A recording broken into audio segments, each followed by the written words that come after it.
Welcome, ladies and gentlemen, to the monthly check in that is the X button. My name is Alejandro, your host, and with me, it's always my lovely lumberjack lawnmower, uh, Oh my Paul. gosh. Hey Hey, everyone, Paul. how's it going?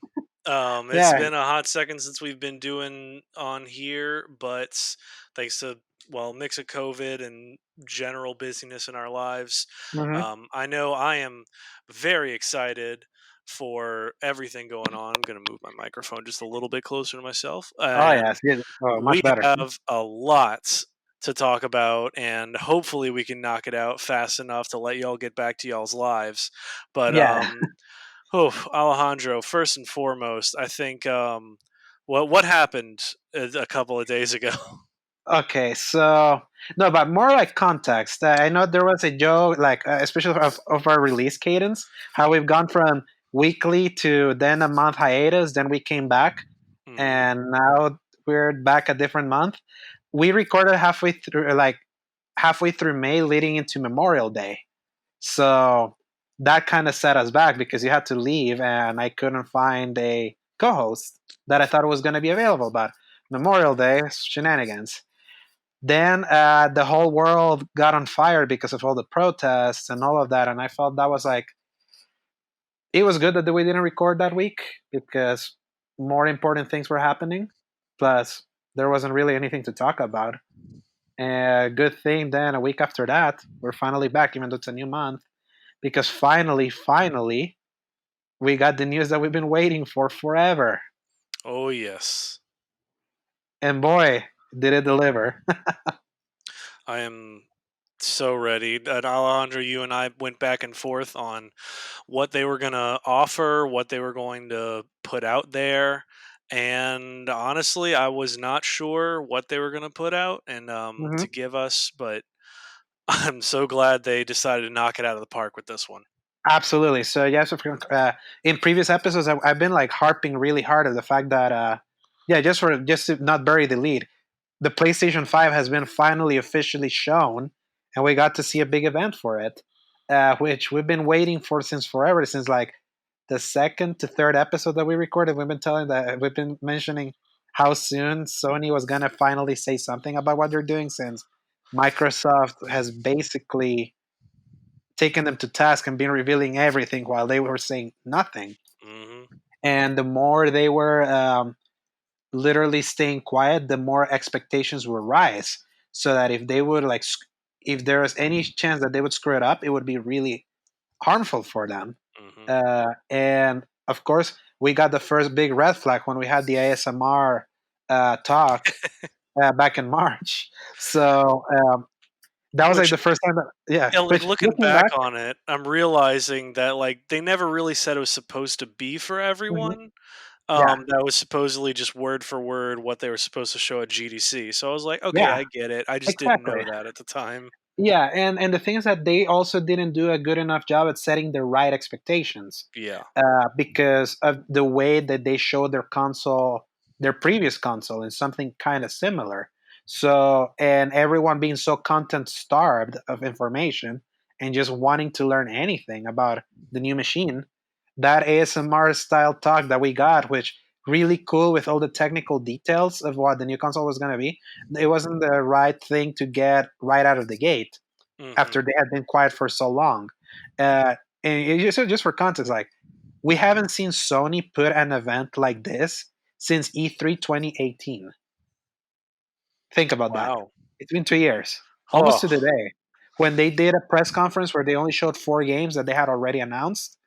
When they did the whole thing with the guy with the flute, when they did a Last of Us demo in a makeshift church, yeah. and all of that. So that was the last time they did like a sort of presser. Wow, Because you're yes, right. yeah, because yes, then they shifted towards the state of play, which is their Nintendo Direct style thing, and those haven't been great. Like they haven't been like real bangers. Hmm. Uh, so we didn't know how they were gonna talk about this, but man, they really. I was gonna say it. They blew it out of the park. They absolutely. It's been what, a day? Yeah, Yeah, roughly. I'm still feeling so high about how hype and how well packaged, how well paced, and how impressive their showing was.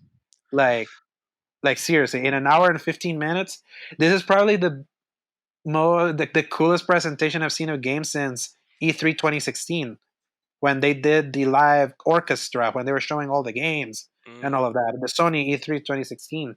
I felt this was equally as impressive. I mean, you know how poor my memory is specifically with certain things, but I know that I did not feel a lot out of like the last couple of years, especially being a Sony person. Personally, Hmm. I just they weren't really giving me exactly what was going on. Like I knew every once in a while there would be reveals and trailers and stuff that I'm absolutely hyped about, but there's usually something that was coming to all the platforms. Hmm. E3 itself had some good stuff, but it was just kind of all over the place. And then, yeah, this definitely gave me a good idea. It was like concise, it was simple, gave me a reminder of all the times I watched E3 on my phone Hmm. when I was like out in the middle of trying to do something. Um, but it definitely has my attention at this Yeah. point. But um, I feel like there's all the good stuff we can say for it right now. But I don't think anybody's going to believe us until we start talking about details.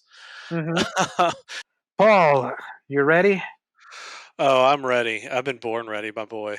Oh yeah. So I'm about to press X for. For some news.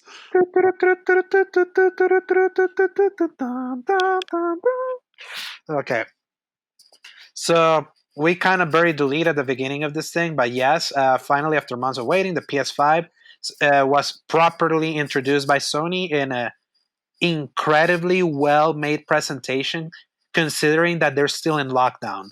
Like this was made while COVID-19 has still been a thing, and boy, like what a contrast compared to what Microsoft did with their third party showcase earlier in May, that people made the joke that because they were making it as a Zoom call with like the webcams and all that, it felt like you were looking at an Al Qaeda video presentation. Oh Um, my goodness. Sony absolutely was like they didn't want to make this thing look cheap. They like really put the work with the graphics packages, the pacing, like everything had like a very futuristic feel to it. And it makes sense because they promoted this thing as the future of gaming. As we were finally gonna see games that theoretically are not gonna be possible with the current generation that we have, because that's the big separation point between Microsoft and Sony this time. Microsoft is about like bridging the gap between generations, while Sony is about like differentiating between generations. And whether that's the best approach or not remains to be seen. But at the moment, at the very least, you can understand their pitch, because the things that they show, especially from the things that you know are from them, was very impressive. Hmm. So, well, do you want to talk about like the things that they announced at this thing?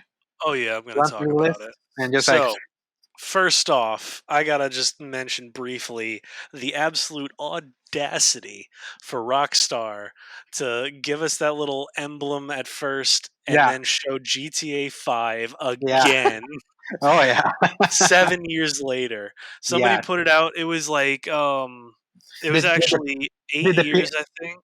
yeah, no, it's actually 7 years because It is GTA 7 years. 5 Okay. came in 2013, September 17.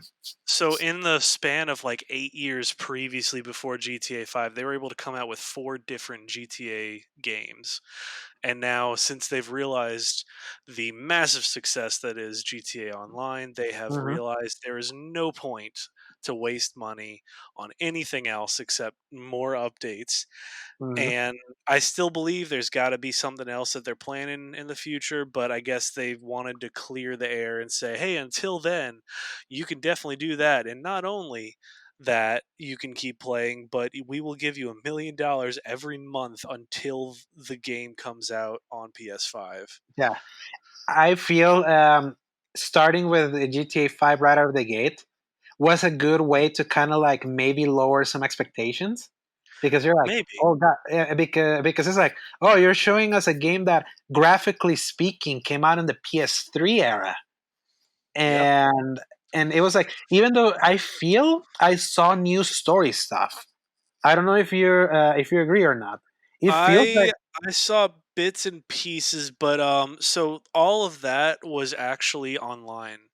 okay, yeah, Um yeah, that's what I those was are wondering because yeah. bec- because it had the production values of what I remembered some of those story cutscenes being. Obviously, the game looks very dated now; it's 7 years Oh old. yeah. But It like, looks rougher and rougher with each year, and I didn't think that was possible considering how beautiful I thought it looked when it first came out, yeah, so yeah, so I was like, because they talked about it like enhanced and expanded, and which so that's they why, did not show that at all yeah, in what they were viewing, because that's basically how it looks right now on PS4.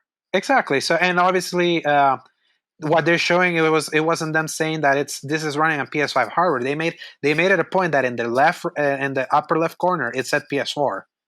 Right. So So I was like, it they was gotta show us something. exactly, and I don't think it's going to be like a huge improvement. But I also made this comment to our friend PJ and our group chat that I was just realizing that GTA 5 never got uh, PS4 Pro or Xbox One X enhancements. They It never did like not. they did not like that game has still it's still currently running at the at PS4 base mode. As it launched on the regular PS4 in 2014, that's how the game's still been running, even though it the new consoles came out. As far as I know, like I never heard of it because I remember whenever an old game would get this enhancement, they would be a big deal, and I don't remember ever hearing that. So Mm. this would be the first time that this game is gonna be like properly enhanced into 4K resolution and all that. So maybe who knows that their engine is scalable enough for it to like get a boost in resolution and all that. Um, this game has sold around 120 million copies. Wow. So it makes sense that they would want literally the best-selling game in the entire world to also have a big presence in PS5 because it's still Yeah. making Rockstar buttloads of money. So not the most impressive way to start the showing, but understandable in a way. And I'm glad they got it out of the way. yeah, exactly um, because then you knew everything after that was going to be new.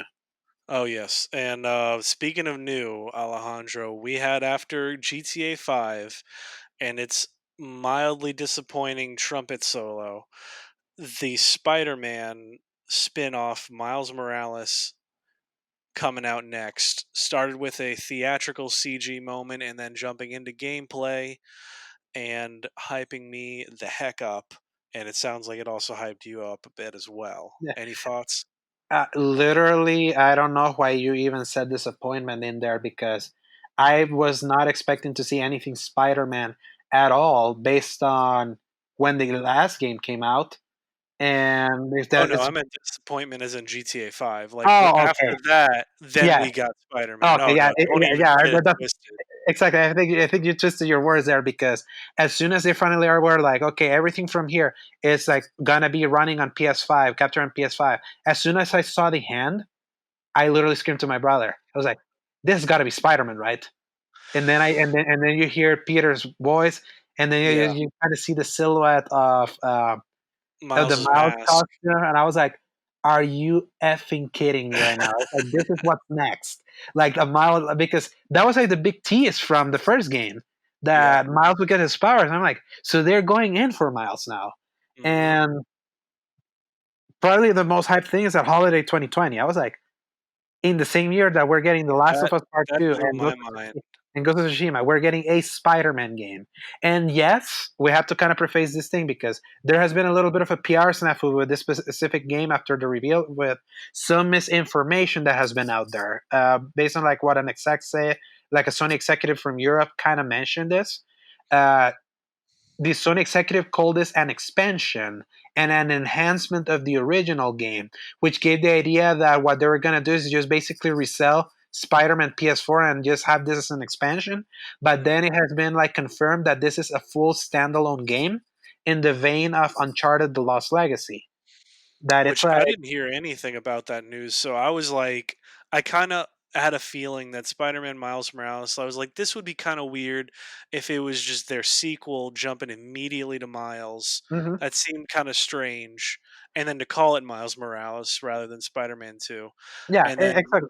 when I figured out, I was like, okay, that makes sense. It's a spin-off. It's following him. He's going to have his own standalone adventure, and then we'll jump in with Spider-Man 2 Back to Peter following Parker. that. Exactly. Yeah. Yeah, and And I'd I be fine really if they like alternated. That'd be even oh yeah, better because you got two different people. wouldn't it be cool to have like two kind of concurrent Spider-Man series that kind of complement one of each other? Yeah, I and they could think that jump in and out.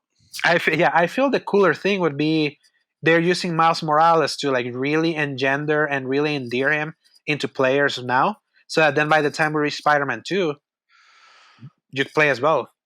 Why not? Oh, that'd be crazy. Yeah, you can play as both of them.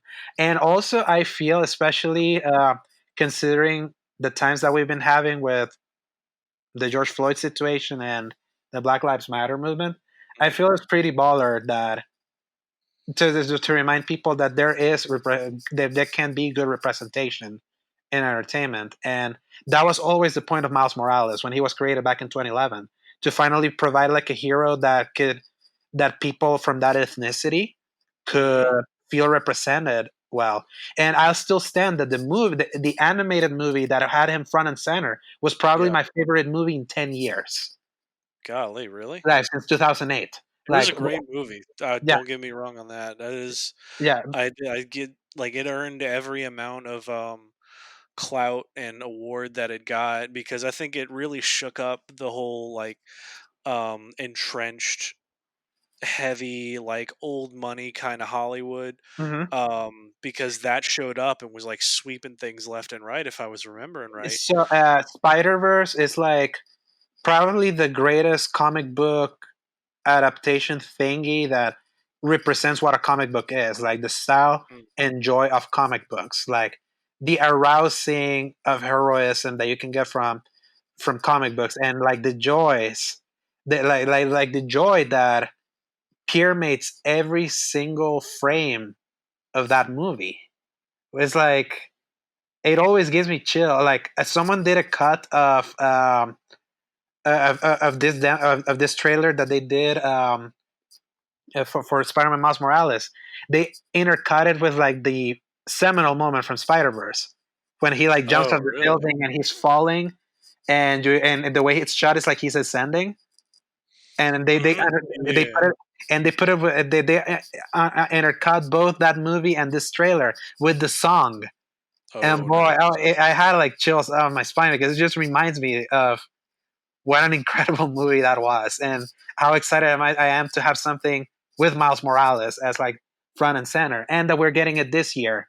And it'll probably be like a $40 thing if they're using uh, the Miles Uncharted Morales. Lost The Legacy. Uncharted Lost Legacy is an example, and I'll say it's Yeah. like that game had the perfect value for that price point, and Spider-Man being the best-selling PlayStation exclusive of all time, something that really moved units.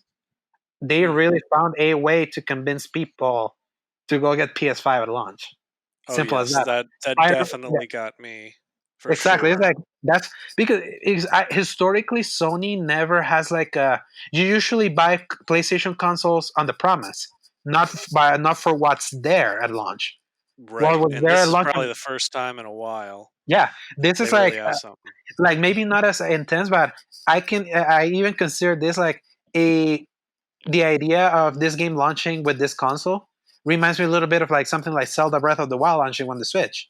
Like True. you're getting the console to play this game, Mhm. and yes, of course, Spider-Man is not on that caliber of like of this what the storied nature of Zelda. It's like that's not what I'm saying. It's just like that one like big game that you would want to launch. That rarely happens on PlayStation. It's never Mhm. happened ever. Like PS1 launched with what? It was I don't even remember the original Gran Turismo. Yeah, Shoot, I'm not gonna remember that. I got so then PS2 was what? Smuggler's Run, Time Splitters. PS3 was what? Resistance and new IP, like a first-person shooter that In one had of the Killzone games, I thought. Killzone was on PS4, but Oh, Killzone Shadowfall launched on PS4. But the thing is okay, that that one did. But the thing is that that was something you got if you bought the PS4. You were not buying the PS4 to play that game. You know what I mean? Yeah. This Hmm. feels like the kind of game that when you see it, oh yeah, 13 plus million copies were sold of Spider for 2018 Spider-Man. That literally says everything. That is like they they got a coup. They got their coup with this. They got their coup of like people love Spider-Man. Like there is a reason he's so big. So yeah, Very true. but before I keep getting all wet about this character, what was the next, Yeah. Paul? Well, I'll keep us going. I'm not Yeah. going to dwell too much on the next one. Gran Turismo 7. Now I am feel like I'm one of the few fans that actually enjoys a good racing game every Hmm. once in a while, but I will admit I am not somebody that is there for the heavy simulation Yeah. aspect of it. Hmm. Um, I I find that Need for Speed used to strike a really good balance. I think Forza has earned a really great balance of arcadey and simulation. Hmm. But of course, unfortunately, that is an Xbox exclusive. Excuse me. Hmm. Um, I will say, Gran Turismo 7. It looked fantastic. It apparently it features a campaign mode, which I didn't really even realize in the middle of all that. So I'm kind of curious, but it's not something that's going to get me to buy anything. But did you have any thoughts Yeah. on it? So Gran Turismo, historically speaking, is one of Sony's most important exclusives. At a certain point, it was the most important exclusive. uh, Really? Up until Gran Turismo 5.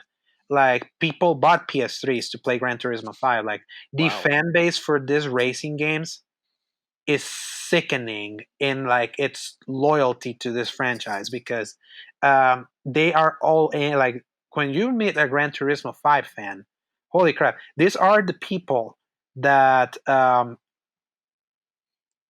can I say this? Like these are the people that go all in and buy the steering wheels, they buy the pedals and all of that. They study like all the nerdy things about like tires and tire tracks and engine thing, different things that you customize with the cars and all of that is like uh, the Gran Turismo fan base is nuts. And ironically, like after Gran Turismo 5, it felt like the series was kind of like lost a little bit of its luster because of what Microsoft did with Forza. Because Forza Motorsports what came in as like the direct competitor in the racing sim, but did it quicker. Like literally, Gran Turismo 4 came out in 2004 or 5, if I'm not mistaken. Then it took Hmm. them almost 5 years to get into Gran Turismo 5, and at that point, like Microsoft released two Forza Motorsport games, if not three, by that Jeez. point. And it was like because of the quick, like racing is the kind of genre that quickly iterates on itself. So Gran Turismo kind of got so up its own details that they Hmm. kind of lost their release cadence because then Gran Turismo 6 that some people even forget it came out because Gran Turismo 6 came out a month after the PS4 launched and after Forza Motorsport 5 had launched on Xbox One. So Gran Turismo always the game that loves being about look how realistic our cars look. They released their game when then a next generation version with higher resolution and more details came a month before. And there hadn't been an official Gran Turismo since 2013 until right now. So they got a lot of catch up to do, but I'm pretty sure that fan base is gonna eat it up. I'm not one of them. I respect it. We can move on. And before people correct me, yes, there was a Gran Turismo on PS4. It was Gran Turismo Sport that came out in 2017, which was way lesser Gran Turismo compared to the overly packed ones that came before. So this is still the first Gran Turismo we've gotten in a while that's going to be fully featured. So cool on them. It's like the racing fans get their game, at least for that kind. And next we have Ratchet and Clank Rift Apart. Now, Alejandro, The before game you of the show. start, The game oh of the my show. gosh, are you? Yeah. Wait, Yeah, this, after you just talked about Spider-Man? yeah, because here's the difference. Because Spider-Man, yes, is the most important thing for launch, but what game represents the power of the PS5? This one. I agree, and there's a specific reason why that I found out after the fact. I didn't even connect it at first, but Uh I huh. realized when they were jumping through those different like rifts Uh going huh. into different maps and everything, that was like an actual realized map. That wasn't like already there just for that moment of jumping Hmm. through. Like you could theoretically, I guess you could stop and like go through that world in a second, as opposed to the way like you're just kind of jumping through it so quickly. I didn't even make it Uh huh. realize that.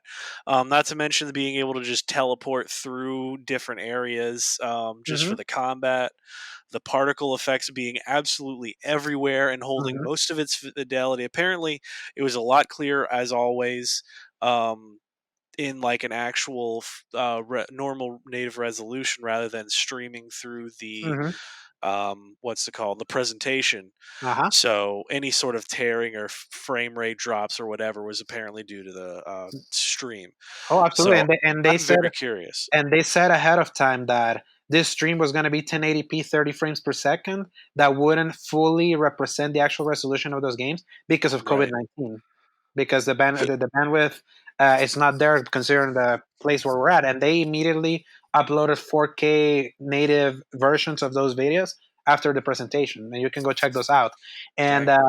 that, like, Ratchet and Clank really sells the custom built SSD that Mark Cerny really detailed back at his ASMR talk, Yeah. because usually having that much, because these were not pre-rendered backgrounds that you were jumping on, these were fully realized worlds that you were jumping in and out that quickly, already loaded in. It's like that really shows you the power of the SSD, that what it can do to more fully realized worlds and make it so seamless that you didn't even realize. That's what this SSD is flexing at the Hmm. point.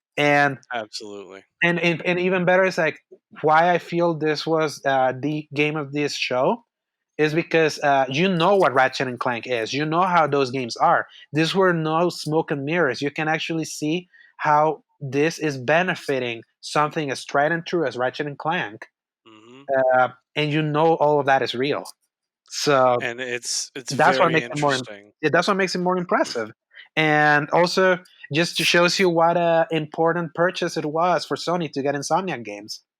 Like they got the game that's gonna sell them consoles at launch, and they also got a game that's tried and true. It's a legendary Sony franchise, and they're helping flex in and showcase their hardware. So yeah, it's like I was sad that they didn't give a release date, but I'm gonna play it when it comes out. Like Mm. I'm very excited for that.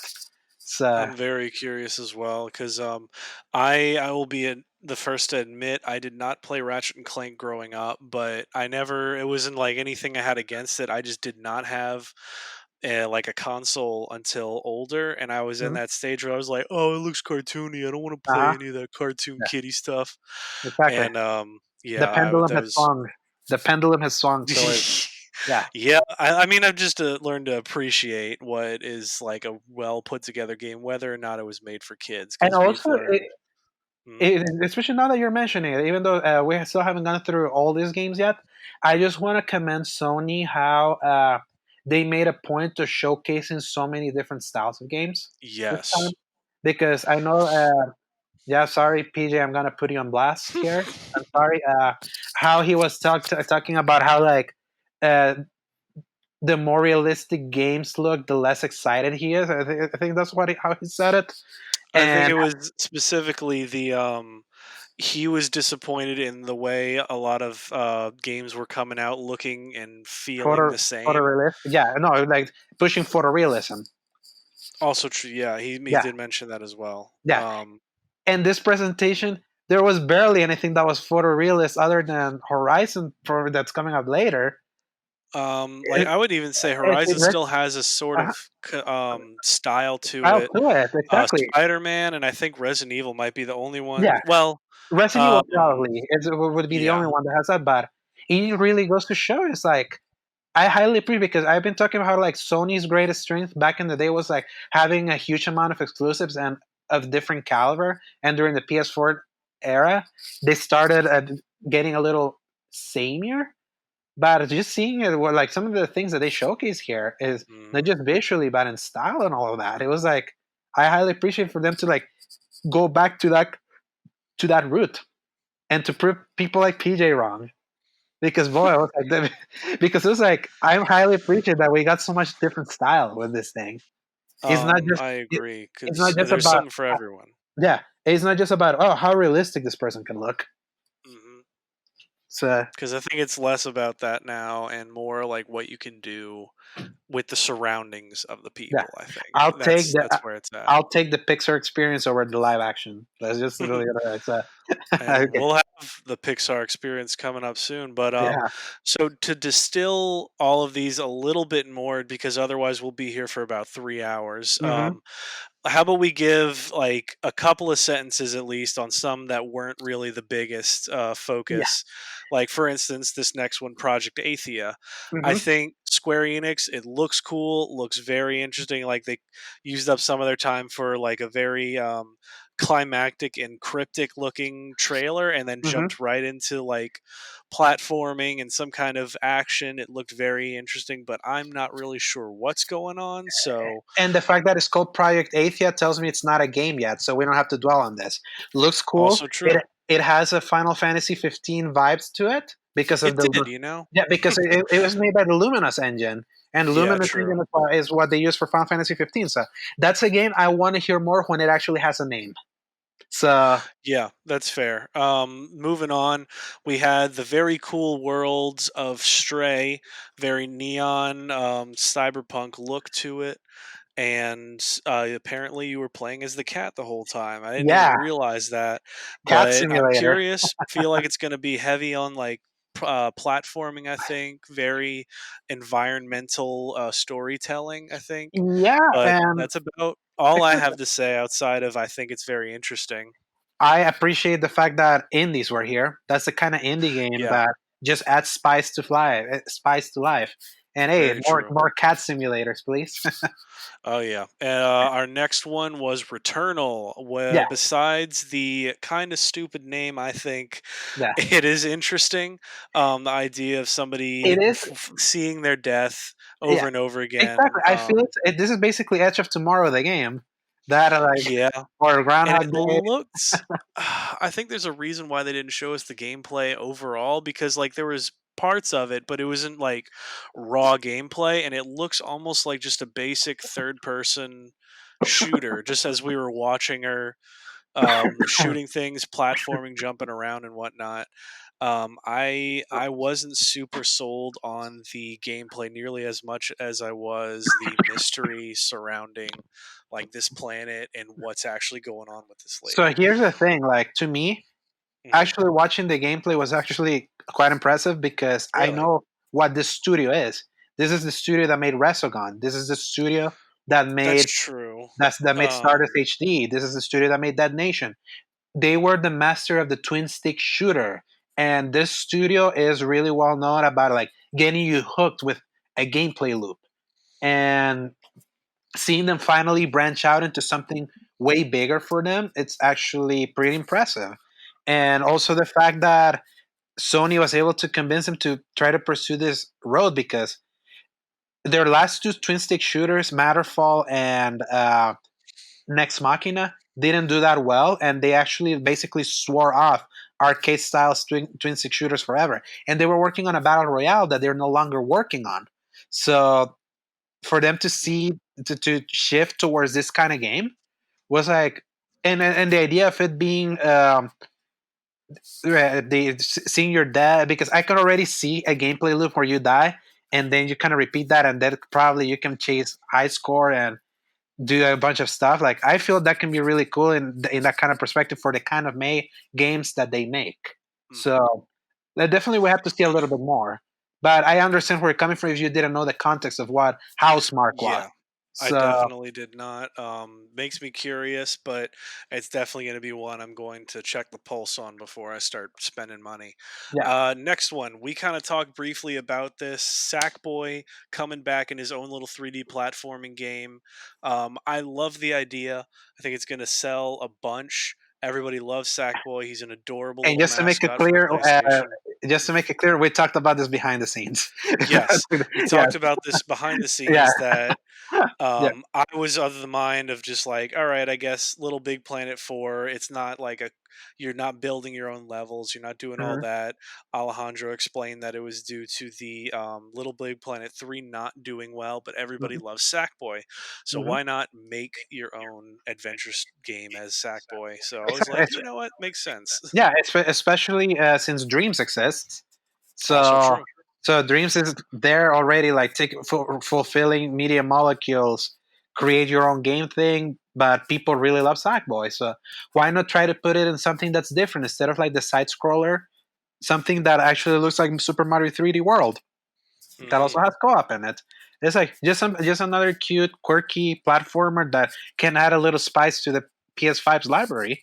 So I'm down for that. So Hey, I'm always down for something new, and something that looks like it can be played with co-op as well. mhm. Um, Next up, the esports bait of the presentation, Destruction All Destruction All Stars. Stars. Now, real quick, because I'm gonna test you how young you are. Okay, Do you ever play the N64? I did, Did but you ever? very limitedly. Yeah. So you never played a game called Destruction Derby? I think I did. Yeah. I don't remember fully because I played it at my cousin's house, Hmm. and I believe that's what it was. Yes. So because it But was like yeah. a death match between like you crashing with your cars and all of that, I was like, this was literally, especially having destruction in the first name. I'm like, holy crap, we're getting a spiritual successor to Destruction Derby with a different Mhm. name and cool looking visuals. I'm like, yeah, why not? Interesting that they're not doing Twisted Metal because that was basically what Twisted Metal is. But Right. I uh, feel like there must be some kind of difficulty with getting that name, I imagine. the thing is, I don't they know own it. why. Twisted Metal is Sony own. Is something I that don't Sony know. owns. I Uh, just maybe they thought that ship has sailed. I mhm. don't know why, or maybe they're sitting on it for Yeah, someone else. I feel Twisted Metal probably it's a more mature, more niche thing. So, Very true. so the fact that even the characters here has like that Overwatch slash Fortnite style to it, maybe makes it a The little bit more Cal Arts cool. of video Yeah, games. exactly. Yeah, so probably. So yeah, so that's all I have to say about that. Again, just Yeah. a little bit more spice of life. I do have my focus on it as well because it does look like it could be fun if the cars are fun enough to drive. Now, one that I know you're going to have some thoughts on, Kena Bridge of Spirits. Now, Different when I after, started watching this, oh my goodness, it yeah, was it was neck and neck for yeah, me between this and Ratchet and Clank as the game as my favorite games that I saw, especially because we saw gameplay of it. yes, This is literally Breath of the Wild. Like it gives me vibes of Breath of the Wild slash God of War slash Horizon with some Pikmin in it, with a hmm. Pixar like art style. And I think what's crazy enough is that would be like that was my first instinct as well, but to find out that just across the board pretty much the entire internet was like, "Oh, so they're going to try making their own Breath of the Wild." Um I was thinking I kind of sat back for a second. I was like, "Man, what a world we live in that Sony out here believes they can get the whimsical adventure spirit that Breath of the Wild gave off, but like it was a good thing. I wasn't like, "Oh man, look at them No, trying to copy it." It was no, this no, no. like, It look at actually, this game inspiring creativity in other companies to do the same thing in their own Sony way. and Microsoft have literally ceded that ground to Nintendo. Nintendo is the only They place where did. you get that, and you shouldn't. You should get this experience everywhere. So hell yeah, like let's have more of that kind of creativity in other ecosystems. I don't want to just have to always have to go to my Nintendo Switch that's all decrepit and underpowered to kind of get that when we can get it in something like this with technology that really like gives us that Pixar like quality to it. Like heck yeah, that that made it that entire presentation just made me so happy. Being like, man, Hmm. we're like Sony finally gets it. Like they get it that not everything has to be The Last of Us. Like as great as that is, like literally, it's like we need more. So this is the thing that makes things like The Last of Us even cooler because it makes it stand out more instead of everything feeling the same. So Exactly. so yeah, so I was so high on that, and oh man, those like little pick me, like, those little black things. I would get a little teddy version of those if I could. It looked really They do look really cute. adorable. Yeah. They're like the porgs. They were merchandise material right there. Absolutely. Yeah. Um, so yeah, I am definitely interested in this. Whenever that comes out, I might end up getting it just day one. I don't know. I The think it was next one, 2021. oh This yes, was 2021 games. Which all a right, lot yeah, which a lot of these games are for what that I say. Yeah, yeah, absolutely. Like and this that makes console, sense. yeah, it makes sense that this console is launching in November, so there's not Hmm. much in 2020 left. So the fact that we're kind of already having a picture of what 2021 is looking, that's like way better than what we knew when PS4 was launching. I Yeah, feel like I have we a much, already have more on all this than Microsoft ever gave us with their exclusives on when that's happening. yeah, exactly. So yeah, keep on going. So yeah, the next one I have a little caveat that I found out since this has been announced. But so goodbye Volcano High. That's the Mhm. one. If anybody was watching, The anime style thing the with the one music. made specifically for like what if we had not Stranger Things, Life is Strange, but made everyone furries and scalies. Um, Now I'm not gonna go up.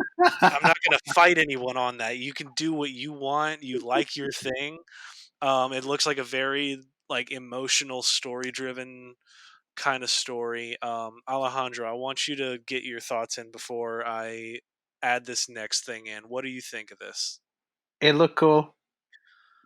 That's all I can say about it. Cool. Okay, so I am going to unfortunately have to break down the mythos around this one. We found out the person writing this game was actually caught posting articles advocating child pornography. Oh no. Yeah, and it is immediately gone all over Twitter. And it was not like a very far back thing. It was like a year ago. Apparently, somebody posted it about Kotaku, and there were a writer on Kotaku is what that was apparently. So Oof. Oh that well. it was a bit of a damper on that game immediately Yeah, because a just lot knowing of that. people really liked it. Yes, because it looked again. It's another game that looked so distinct from different from everything else, and kind of like the music. Tug It of the was heart. interesting, Yeah. Eh, and it looked like a really like tug on your heartstrings kind of story. Very intense. The story, like the idea of growing up just under the guise of animals, which we've seen a lot of really deep and important messages be told through animal characters, like Beastars, the animated show on Netflix, the recent Doro Hey Doro, also on Netflix. A lot of that one's more magic and monsters than animals, but still the idea gets across, and it's not a new thing either.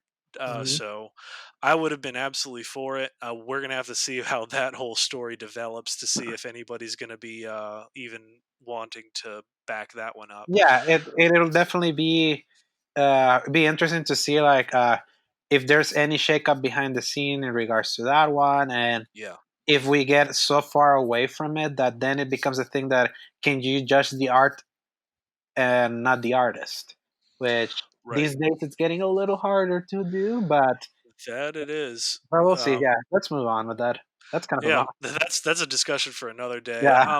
Alejandro, I don't know if you ever played any Oddworld games. I was very like on the edge of like kind of knowing about it, but not Mhm. really caring. I know Yeah, they had I that really cool first-person shooter on the Xbox, but mhm. every other game is apparently very different from that. Yeah, I remember Oddworld Stranger. I think it was on 360, but not huge. Like I know who they are. I know who Lorne Lanning is, like the creator. He has been Uh-huh. in it for so long. So that looked cool. Again, another game that looked cool in a Hmm. way. Um, but I have no previous allegiance to that series. I just know that Got it. it's been going for a while. So It I know has, I and have Our World mhm, and Nasty. I think it's called. It was a PS Plus game that's just sitting there in my library. So weird. yeah, I think I there was one that was on sale on like the PlayStation 4 at some point, and it's basically the same kind of like 2.5D, um, I almost think it's like the Nasty one. Pikmin, Patapon kind Yeah, of I play think it's Our style. World Nasty. Yeah, I think that one. Okay. That's And I know it was the same main character, I believe, because I mhm, remember when they called him Abe.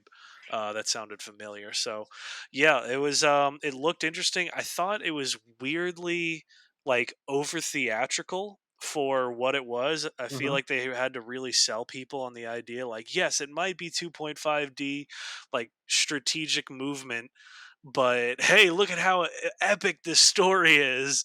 And it was not, I was not feeling it at all. So maybe that's just me, but I mhm. feel like a lot of people are going to really love it, and I am all for people loving what they like. So Oddworld has been a series I think that dates back to PS1, maybe right, PS2. So so there's a it, following. exactly, it has a following. So the following get another one of those, which hey, more power to anyone. It's like everyone gets their game. So, Amen to that. Now, speaking of what is following next, was honestly, it took me by surprise. Ghostwire Tokyo. mhm, You and I had talked a little bit about this mhm. off the record, but did you expect at all that weird 180 of the deep psychological horror feeling Mhm. to an action first person shooter? So the thing is, I do remember back in E3 2019, the Bethesda conference, they mentioned something about it being survival horror action. But Okay. the thing is, it being or horror action, something like that. I know that the word action was kind of used, Yeah. but it being a Shinji Mikami game, Okay. I still expected something to be in the vein of Resident Evil 4 slash The Evil Within.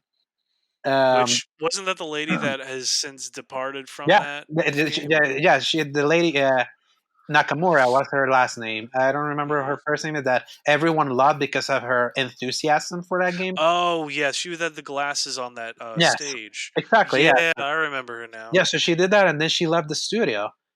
That's a And shame.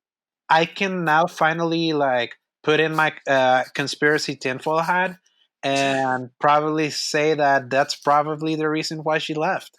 Yeah, it probably was more the horror, you think, and then Hmm. after she was given a lot of, like, flack, I guess, for keeping it the way it was, they probably wanted more of a mainstream Yeah, I, action feel.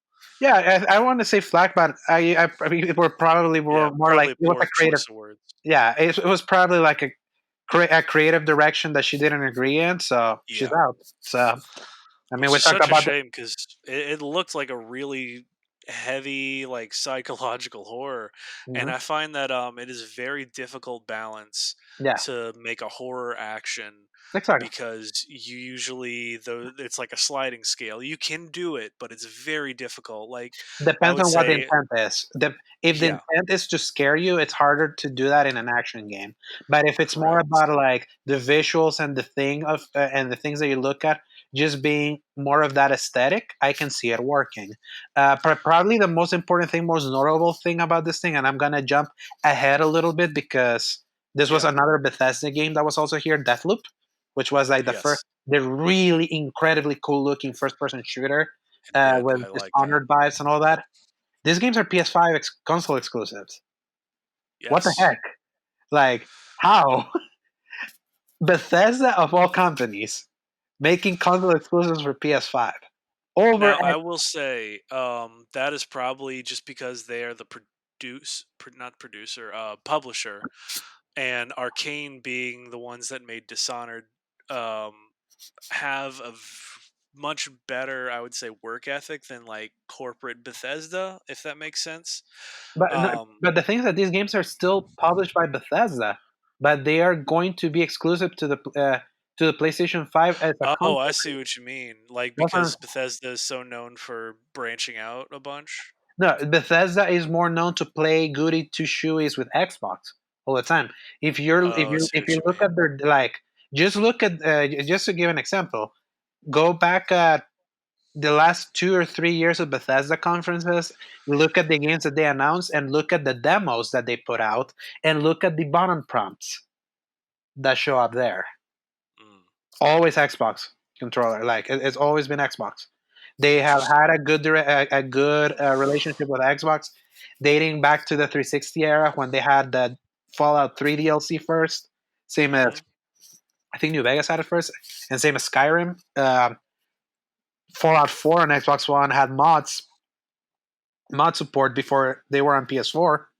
That's true. So And it was unrestricted as well, but exactly, that was probably a unrestricted mod Sony thing. support. Yeah, compared to Sony that had a little bit more control of the kind of mods that they had.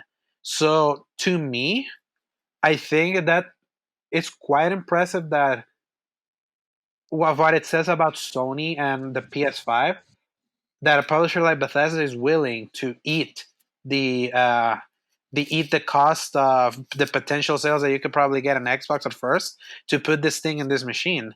And Jason Schreier from Kotaku, who always like breaks, well, no longer from Kotaku. He actually moved to Bloomberg News now.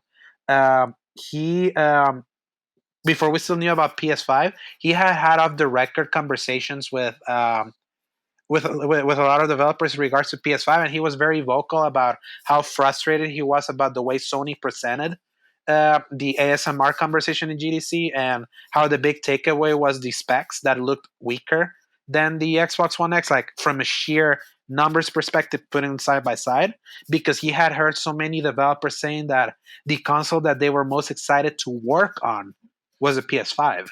That the Hmm. PS5 was like the most exciting hardware uh, that they have had the pleasure to work in because of the SSD and what it does to their development pipeline. So Yeah, if I that kind of definitely think. yeah, if that kind of development pipeline is so like it's so appealing that Bethesda of all companies is willing to put these two games that were the two coolest looking things that they announced last year on this machine. That says a lot. That really says a lot. And it's only gonna get weirder. Hmm. Yeah, exactly. So yeah, and in the end, it's gonna be something else that I'm curious about. Not fully sold on it yet. I'm gonna need to see how this thing plays out for sure. Next one, another looking like an indie game, Jet the Far Shore. That was the rocket ship game of. It looked like a lot of the um, almost. I thought it was like a Journey style game for a Yes, second with yes, people thank kind of you. coming out. Yeah. I was having a little trouble wrapping my head around what was actually going on, Hmm. but it seems like most of the time you're flying the ship, I believe, Yeah. and trying to navigate this new planet, I believe. Hmm. But yeah, so that Yeah. looks very interesting. I love the like simple look and style of Yes. it. That's the thing Um, that stood out more to me. Like I don't know exactly what that game is either. It's like it's just conjecture, and I yeah, want to see more. But another cool looking indie game that just helps add more spice to the variety that we saw here. And the music gave me huge Interstellar vibes. yeah, Yeah. and I loved it for Yeah. sure, and Mhm. it even had like a similar, like that brushed gold gray kind of color scheme that it was like washed out, but it still had a certain amount of character to it. Mhm. So, yep. In the end, looking forward to that one. Next one, Godfall. Yeah. They Mhm. practically kicked in the wall of whatever Jet the Far Shore had given us with like ASMR, quiet music, Mhm. and bumped the heavy hip hop, Yeah. bumped the crazy hack and slash. Honestly, I was all for it. I Mhm. was losing my mind for a second because I played a lovely old game called Vindictus, an Uh-huh. MMO on PC made by the same people that did Maple Story and Hmm. Mabinogi, all that great stuff. Very hack and slash feel. Very feels like Warframe almost a little bit, Uh-huh. but a little more grounded in like that mythology rather than sci-fi ninjas. Hmm. And I think somebody was saying how the three characters you see at the start of it are just the beginning, and Hmm. as the game continues, they'll unlock, like they'll give out more and more characters that you could play as, similar to like Warframe, Yeah. where you can customize a lot and all So that. Yeah, the big thing with Godfall is that this is the first PS5 game we ever saw because true. this was the one that they announced back at the Game Awards, the same Game Awards that showed the box for the Xbox Series X, and they said that this is basically a Destiny-like slasher. So it's meant to be kind of like a game where you pursue loot and all of that.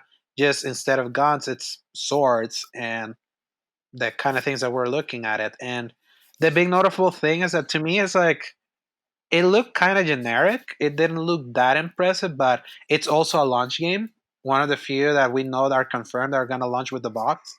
Hmm. And it being a looter kind of I'm always down for some loot and Hmm. loot collection. And I And feel you that know what else mhm, was a launch for the PS4 that was heavy around loot?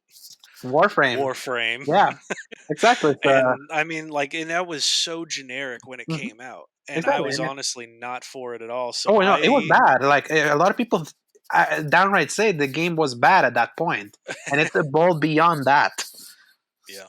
So, So I'm gonna keep my eye on this one, and I know personally several friends are getting it, so I might have mhm, a good excuse to play it, try it out with them, absolutely, see how it especially like feels. if it like if it delivers on its co-op fantasies, it's like why not?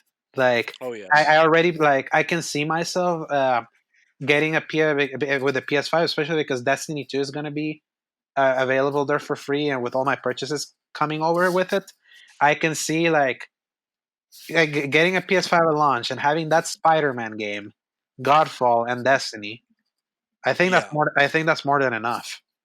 Like literally more than enough to carry you through definitely. 2020. So, I think it's more than enough for sure. I mhm, agree. As far as more than enough visually, at least, our next game was an absolute, what's the word? It kicked my eyeballs in. uh-huh. In a good way. Solar Ash, Oh yeah, it yeah. definitely a good way, very Mhm, vibrant yes. because it was from the creators of Hyper Light Drifter. Which Had is the also exact same. incredible art style. Yes, it had the same color scheme, Hmm. that like neon blue, the bright red, the gray, like the almost that deep burgundy kind Hmm. of look to it. So yeah, Solar Ash, it definitely seemed. Feel like I keep saying the word interesting, and I'm gonna keep looking at it, but like they had such a good level of games that kept my curiosity, even if they weren't something I was going to play. Hmm. I was like, "Oh, that actually seems cool." It wasn't like, "Oh, yawn, let's see what's next," except for like one or two games. But Former third-party partners president of Sony, Adam Boyce, once said that in a presentation, if you can at least walk out of a presentation with a variety of games and you can find three that spoke with you, that was a success for them. So yes, I think that really says a lot about the variety that we got here. That there's so much interesting looking stuff, and there even some of the things that are not that interesting looking. There's yeah, just look at all the options in the menu, like the entrees, the desserts, the main course meals. They literally had it all here. So. truth. They had it makes me wonder, we should come up with our own list of what we consider to be the Mhm. which course of a meal in Yeah. each of these situations. Hmm. Now, as far as something that uh, I'm not entirely sure. I have played both of these games. I've played a lot of these Hmm. games, and for Hitman. whatever reason, yes, Hmm. Hitman 3, Hmm. they confirmed that was going to be finishing up their little mini series of sorts. A game that I honestly forget has a plot every Hmm. time I play one of the Which, games. by the way, it's Um, actually really clever, a really interesting plot considering the conceit of these specific versions of these games. Very much so, and it's something like I'm gonna find a lot more out of when I go back and just kind of read through the plot itself, because I find that when I watch the cutscenes in the middle of all the crazy playground stuff that goes on in that game, I get lost completely in what is actually going down and Mhm. why I'm there, what's happening, why am I wearing a chicken outfit? It's Yeah, just the usual things that happen. exactly. Yeah, and I feel like that's more just kind of the plot is just kind of there just to provide background, but the thing that has made this past two Hitmen such a hit, pun intended, um, it's the variety of the sandbox and every crazy kind of thing that you can approach this sandbox to like perform your assassinations, and how outrageous some of the physics are.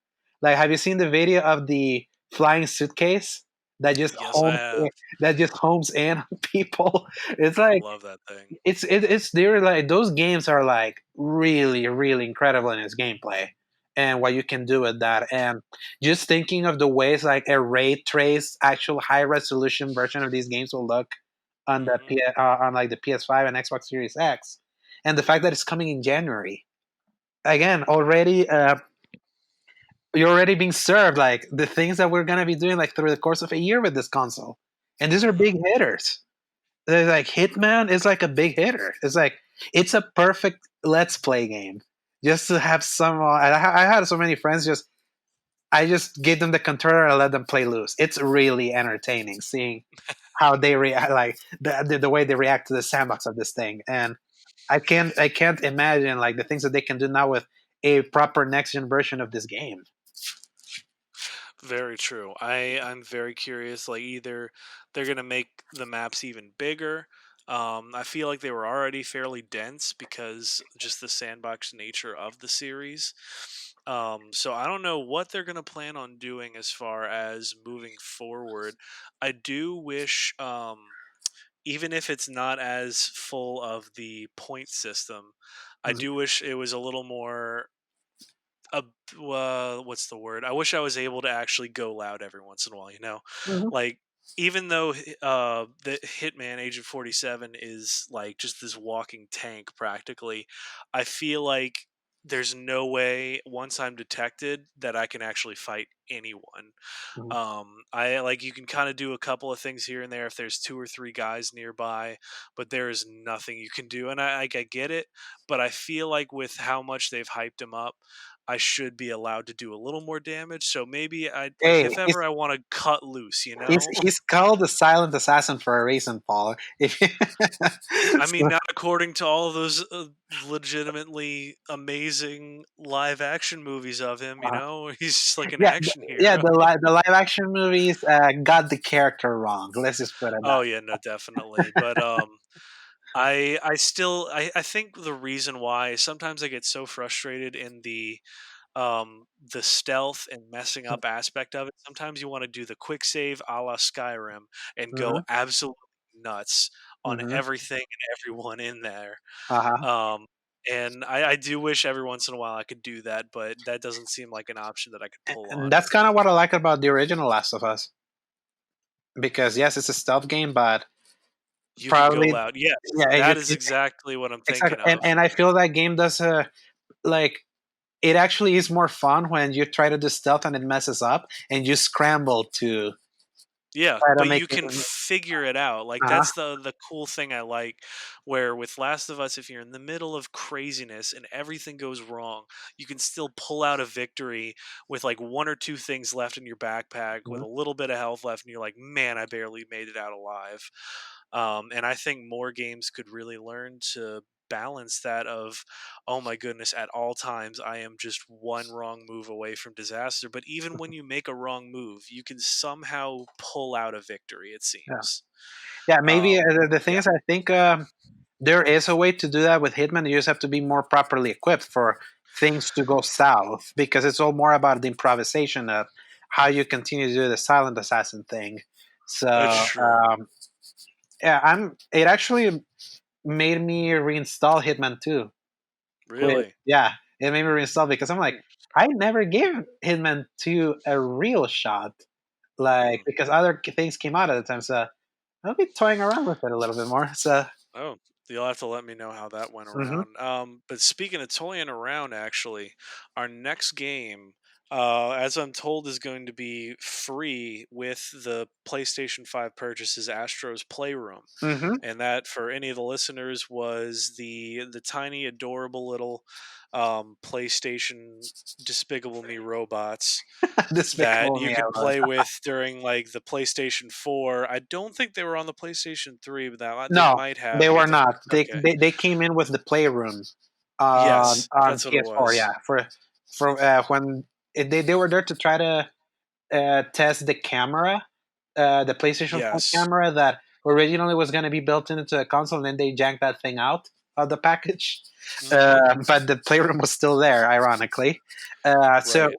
Astrobot Playroom, it's definitely from what I was reading, it's meant to be like a showcase for the DualSense, the PS5 controller, so that And I could see that. yeah, It'll both like teach people how it really works and mhm, give them a nice like cute little playground fun time. exactly. You can Um say no to a free game. It's like I can easily say no to a free game depending on what it is, exactly. but But the thing is, whether it's free, you'll still try it because you're gonna yeah. be content starved. So it's still there. So, At least I'm hoping I won't be with Spider-Man coming out at least mhm. because that I definitely spent some time on Spider-Man PS4 platinuming that, but Yeah, I so I'm mean, sure there's going to be if plenty this of is gonna stuff going on. if this is gonna be like an Uncharted Lost Legacy thing, it's definitely gonna take less time than It platinuming will. Spider-Man 4, but it's still enough time that you want to spend with a launch game. So And I feel like the map is still going to be the same map mhm. because It's it's New York, like you can't just shrink Manhattan. So at least you'll exactly. have the same amount to visit. It'll just probably be the same map, Yeah, different skin on it, which exactly. I'm fine with Mhm. because it's not about the map and the size. It's just about what you can really do. So And their map was I'm already very always impressive anyway, so they can do so exactly. much with it. So Now, speaking of, I'm on a roll with these. yeah. Speaking of being able to do a lot with a little, Little Devil Inside, that was a game that I heard about a few months ago, Hmm. and I love the concept of it because it I was think it very was on cutesy. I think it was on Steam, if I'm not mistaken. Is that it? Yeah, I think Because that I thought for sure. Wait, so it came out already? no, it was like originally announced and Oh, has a, okay, okay, okay. and has like Um, because you know how it's the Steam store is like littered with so much. yeah, yeah. Uh, So, anyway, I guess to anybody listening, um, Little Devil Inside has that cute style with a very like horrific ramifications, where almost like a Little Nightmares, I can imagine. And but it's I knew it was like an open world game. You play as like this adventurer. He has bow and arrow. He has a gun. He has shield, sword, spears, different things you could have. You have like a kind of like a permadeath system of some sort. Like mhm, if you die, you lose everything that's you've had. You have to go back and find your backpack, collect your stuff back, and all that stuff. But it's a very like heavy punishment for dying, and it's a not quite survival, but is definitely like um what's the word, like hunting, gathering, getting pieces and parts together to survive while you're trying to go on this adventure, I suppose. The trailer itself didn't really show any of that, but it also did showcase at least the gameplay itself, which looks very interesting. mhm. Yeah. So and, Anything to add with that one? nothing more than you already added. Like that's literally the exact same things that I thought about it. Gotcha. And I know I was really interested because I don't know what it is, maybe lately, but if I love just the simplistic art styles with like a deeper meaning behind everything. It Um, it's called You're an Adult, Paul, and you have and you have greater appreciation of things that you did that you took for granted during the edgier teenage years. I think it's partly that, but I think there's also just this like slightly more unique aspect of like a preference that I'm building up because it seems like it's across the board. Um, I was loving the most like simple games that were being shown at the Nintendo Direct that we had, the quote unquote mini Direct that we talked at length about, because the simplest ones seemed like the most interesting, like the colorful, the vibrant, the like simple story but deep, you know. Hmm. But in any case, as far as maybe depending on who you ask, it could be either deep or shallow. Our next game, NBA 2K21, they didn't really. Well, they said it was in-game footage, but it wasn't like direct gameplay Yeah, of Zion Williamson absolutely destroying a goal with a dunk. And I mean, I loved it because it's the Pelicans. That's exactly. I New was gonna ask. Orleans team. So the Pelicans is a real team. Yes, Okay. they Yeah. that is a real team because we used to at one point we had the Jazz forever ago Hmm. before I was born, long before that. We sold them to Utah, which doesn't make any sense. So Utah Jazz is a thing. They refused to sell it back to us because they love the name so much. So we got the Charlotte Hornets for a while. They eventually went back to Charlotte themselves, and then we made our own team called the Pelicans.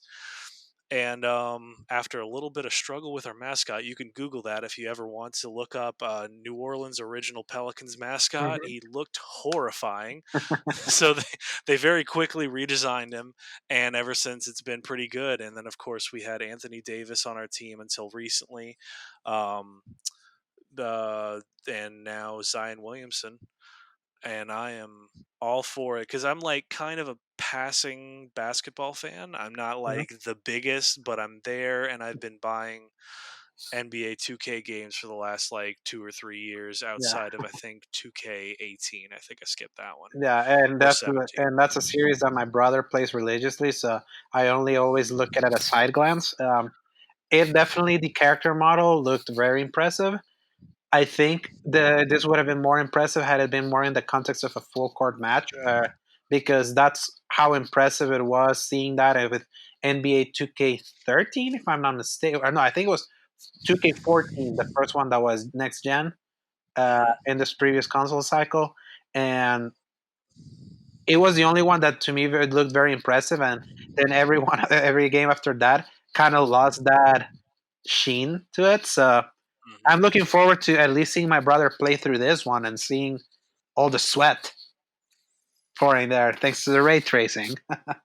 So True. hey, Um, we got the sport quota, and to be fair, the 2K series is probably the best sports series, like by a mile, I based on would what have to people agree tell. with that. Yeah, yeah. So Despite Take Two, I mean not Take Two, 2K 2K's rampant misuse of exactly. microtransactions, Yeah, I would say.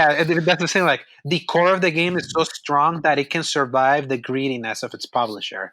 But Yes, now the big that's question is like, is that just gonna keep getting worse and worse with this new one, or will this allow them to reset and maybe take a step back from their greedy practices? But we'll see. That's a conversation for another day. Right now, it's just about how it looks, oh yeah, and it definitely looks like the next step of what I would expect from a next gen version of this. yes indeed. Now, I know we are running a little short on some of our time, so we're gonna burn through a couple of these to get through the ones that we're really interested in. Bug Snacks, not the one that we are going to talk the most about, but it had an interesting look to it for sure. It almost gave me like an Animal Crossing feel. Yes, and Viva Coupled with, Pinata, Animal yeah, Crossing slash you know, Viva it did Pinata. kind of have that. So yeah, it was just a weird look to it. I think I told my friends, I was like, "This feels like Cloudy with a Chance of Meatballs too." Mhm. um, and I think we'll leave that one at that because Mhm. I have no idea really what it's about outside of that. Mm. Demon Souls is getting completely remade from the ground up. Now, I this is the one I think I thought it was going to be Elden Ring because I immediately picked up on that like deep from software kind of look. It's very But like striking how like definitive that From Software look is, right? That is so mhm, easy to like um, grasp. like I caught it immediately. But I didn't play Demon Souls. I didn't get the opportunity to before like I that kind did, of got too dated. yeah, I did So I play guess was it. it really obvious to you when you saw the trailer? Because some people were No, like no, immediately like no, because I didn't play it to completion. I played it for a brief time. Um, interested. it didn't click with me because again, it was like to me the first of these games that really, really sunk its hooks in me was Bloodborne. So the other ones I dabbled before I bounced. So sorry. And my Bless you. biggest memory of Demon Souls playing through it was the first demon that you fight that kills you and then sends you into like what's basically their version of the hunter's dream, and then Uh-huh. going through an area where I'm like crossing through a bridge, and then I see a dragon, and that dragon insta kills me with its fire, and I'm like, "Yep, this is not for me." But that was then when I wasn't exactly sure what the game was or how you were Right. supposed to play it or how all those deaths and kind of like really teaches you. And I actually went to look at screenshots of how that original 2009 game looked. This remake is very impressive. This is Mhm. like on par of a retouch while keeping the essence of things, like the Shadow of the Colossus remake, made by Bluepoint also. This Yeah. dude, like, they are the studio to go to like really refresh and revive like an old game without taking away any resource from other new games. Mm. So at least that's how I've been seeing Bluepoint recently because them like taking this time to like really spruce up how this game looks and Oh how yeah. and it doesn't take away the fact that there's other games that are coming up also. So, and ironically, this one got leaked, unfortunately. So, or not quite leaked. It was like like the rumors kind of always pointed to the fact that Bluepoint was actually working on this game. So it wasn't a huge surprise to see it personally, but it was still very impressive to see the kind of work they did. Just definitely like Interesting. when you can Google screenshots of Demon Souls, like just look at it and or look at side by sides. It's quite impressive because Gotcha. because I saw some people that were like, "Why remake Demon Souls? It's not that old of a game." I'm like, it's been 11 years. It's been 11 years. You should go look how it looks. It's Yeah. striking. It really is striking. All right. Well, next, I feel like we have a lot that we could talk about in these last four games, but I want us to try distilling it as much as we can. The next one, Deathloop. We already Uh, talked about it. yeah, we talked Yeah, about so that we one. can jump. I just my shortest version of it. I am so ready for that game. Just the idea of the sandbox being able to restart a death loop, being constantly hunted by another assassin. It just sounds like stress, but the good kind. Yeah, to me, it's just um, the fact that you see some of the creativity and some of the powers that remind me of Dishonored, but it's not a oh first-person yeah. shooter.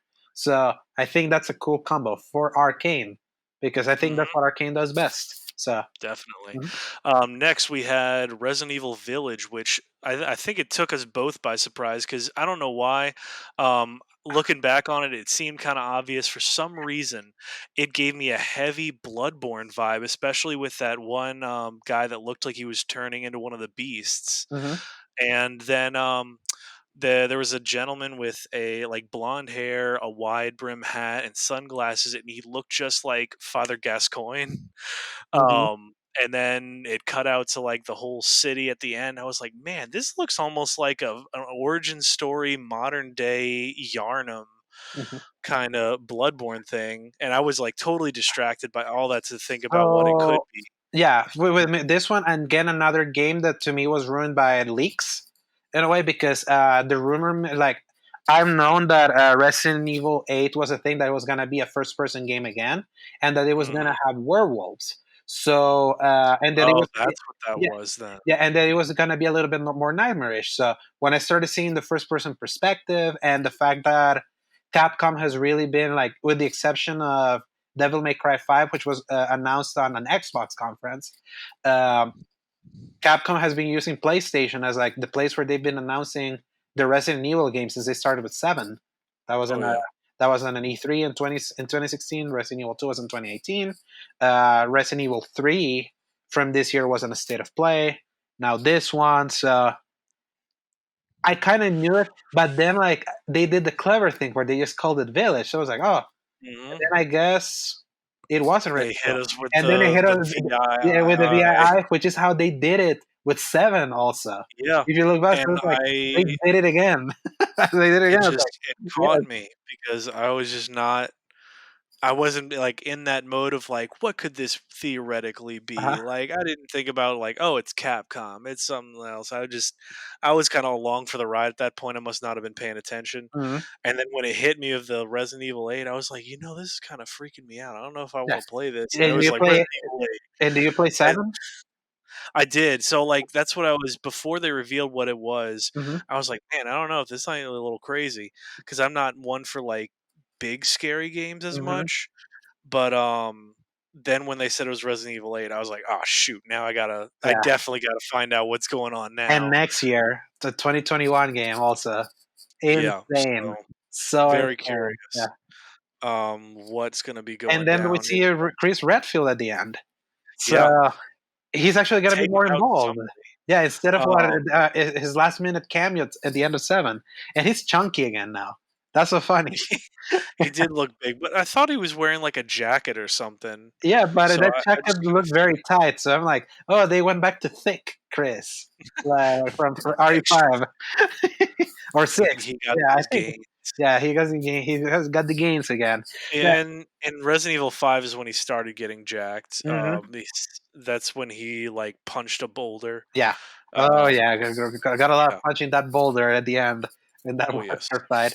Um, what makes me curious, I think more than anything, I'm really curious to see the angle they take with this werewolf nonsense. Like, is Resident Evil finally going fully supernatural?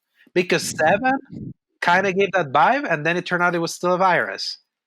So, Yeah, um, I do think like, I feel like there's certain things that what's the word? So, I don't remember them really talking about the Raccoon City incident in Resident Evil 7 mm, because it's, like, a totally practically a different universe at this point based on what we're seeing, and, what I think is that they might try like starting with the virus and then branching out to see what sticks. Like it might still be some kind of virus and strain of whatever their next bioweapon is.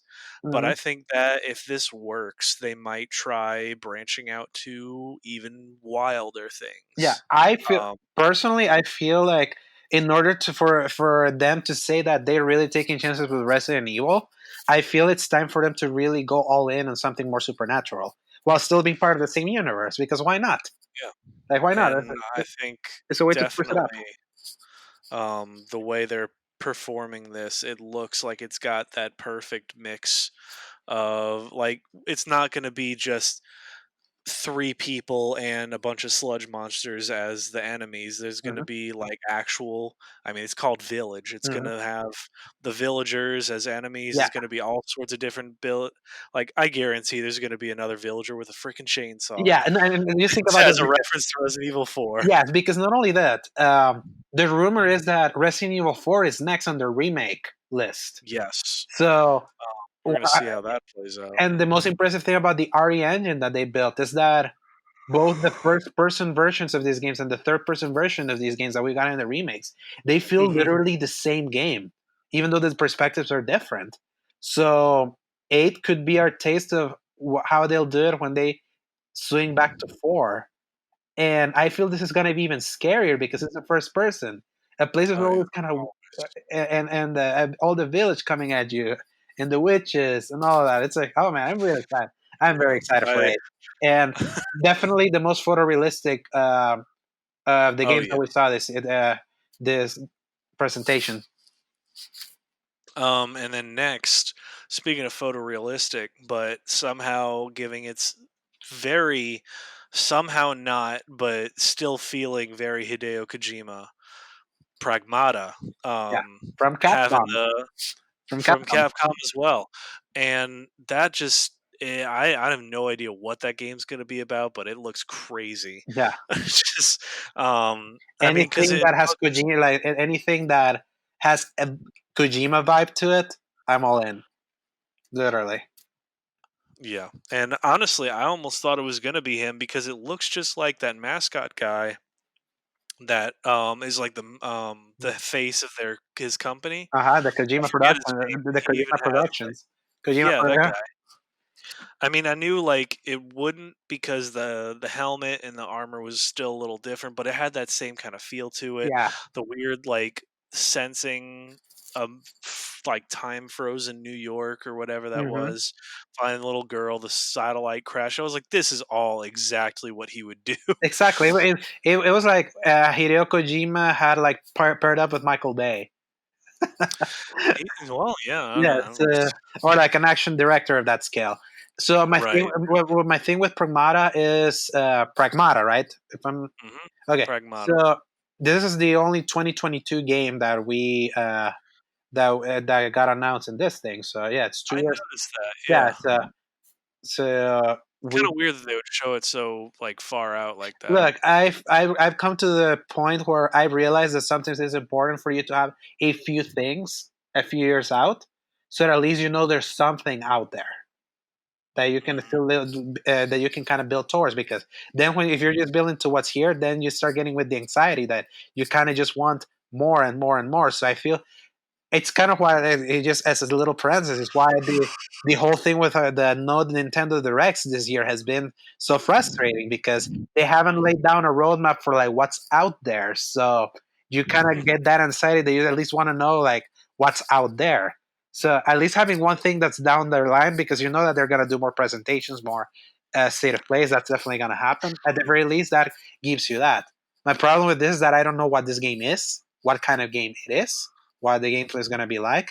And also, I was 20 years old when I remember back in 2013 when Capcom also showed up at the 2013 PlayStation 4 reveal with a game called Deep Down. Do you remember Hmm. this? It was like it looked Mm-mm. like Dragon's Dogma. That game never came out, and it has never been officially canceled either. Huh. So yes, Capcom has been having a really great resurgence as of recently, especially with their tried and true series of the new versions of games that they've already made that they've actually come out. So Hmm. they have to prove that they can get a new kind of IP out. Because deep down, I still remember Capcom. Don't think I've forgotten. I remember deep down. So and also very, very curious to see if this is the game that the Dead Space writer was working on because he randomly tweeted, "Hey, you should check thing on Thursday." Hmm. So Well, this that being sounds interesting. yeah, this is being a space thing and all that. I'm like, and he being the Dead Space writer, I'm like, okay. He didn't tweet anything about it, and I think he deleted the tweet. So you can find it in a couple of retweets. People have it quoted as who knows? Like maybe his game got yanked out of the presentation at the last minute, or he wasn't supposed to not. But it's just something that I'm really curious. Pragmata looked cool, but is the kind of vague thing that I can't wrap my head around what it is, other than just the Yeah. cool visual idea. Well, I think that is well said, and that's about all I can think of saying it. Now, Alejandro, our time is running short, but our last game is the final linchpin of everything that we would be looking forward to. Hmm. Horizon Forbidden West. Horizon 2. The 2 is hidden. Yes. right in the middle of It the logo. is. Yeah, I found that, yeah. at least the website that I'm reading right now doesn't have that listed, but I did notice it on the second time I watched the trailer. It is hidden, Horizon This 2. is literally a Witcher Wild Hunt situation where the game is actually The Witcher 3, but Oh, yeah. people don't call it The Witcher. Like the publisher doesn't want to call it The Witcher 3 because having a number that high could scare off people that didn't play the originals. So Blows my yeah, even though it's funny because Sony is promoting it as just Horizon Forbidden West, but the two's in the logo. Sony, we know what Mhm. you're doing there. I've I've been very Yeah. vocal about what a huge fan I am of Horizon and how you came around with your opinion of that game when you went back to it. Yes. And that trail, like visually speaking, I'm like, this is what the PS5 is gonna do. Oh my god! Oh, yeah. It's like it just The underwater segments alone were mhm. having me like, oh gosh, the colors It's like everywhere. the color, right? It's like, can you? I'm so happy we're finally moved on from that HD era where everything was brown and gray because Yeah, they were like, "It's boy, that was realistic." No, incredibly it's looking. not. Yeah, and the thing is because we have the advantage that we played Horizon One, and how Mhm. a lot of that game looked exactly like a lot of the trailers that were leading up Yeah. to it. It's like we know it's not BS what we're looking at. It's like there is a chance that's how this game's gonna look, and now with the power of the PS5, oh my god, it's like just think about it. It's like you just think about how that game looked on a PS4 regular that had a 1.8 teraflop CPU, and of course you have the PS4 Pro that had 4.2 teraflops. And now imagine with the one with the 10.2 and an SSD. Think about that. That's gonna be amazing Yeah. to watch. Oh yeah, it's gonna be wild. Very. My theory was that this was gonna be the launch game because just based on timing, because Yeah, Horizon it's came been out. like, what, 3 Yeah, years? 2017, while Spider-Man and God of War came in 2018. So when you make the math, I'm like, oh, this has been in development Yeah, longer, so it's gonna come out sooner. But which I guess we'll see, yeah, they get how more that all time now. plays out. Now they get more time to really cook it. Because Also I true. feel they didn't quite say it, but I have to believe this is gonna be their holiday 2021 game. It probably is gonna be like the game, their big fall 2021 game, exclusive I wise. could see it, Yeah, but I also remember that the original came out on a in February. February, Yeah, I think. yeah, it did, but it was So it wouldn't be against what I would imagine they would do yeah. to just put it out again, and then But it's a also shorter for one. context, it was originally a holiday 2016 game and got pushed to 2017. In that era where they didn't nail Ah, their production pipelines and kept okay. delaying games over and over again. So I can see this being a fall 2021, and if they run into the same scenario, it can also be like a February 2022 game, and that's still not too far out if you think about it that way. Uh, but last time was the first time that they were attempting that kind of game, and they already know the kind of game that they're making. They already have the framework, kind of like Mhm. they got the framework of like Insomniac got the framework of Spider-Man, and now they're putting a standalone semi sequel already, but because they already did the hard work of setting everything up, now they can just focus on making content because they already know Mhm. what works. So I still say that it's a good thing because this is what Horizon is what closed the show beyond them showing the console. Uh, Right. I feel Excuse it's me. really smart because they really put a financial stake in this on what's going to move more units. Mhm. And Spider-Man's going to move more units than Horizon. As much as I love Horizon, I prefer personally Horizon over Spider-Man as a game, even though I love both of them. Spider-Man is way more important for them, and the fact that they can just say, "Hey, we have this really alien-looking console that's way different than anything that we've ever done, very slick and all that, and we got a Spider-Man game that you can play at launch." That tells me more than hey, we got a Horizon at launch, right? Yeah, Yeah, I exactly, would have to give it that because we didn't have, like, had next to nothing. exactly. Yeah.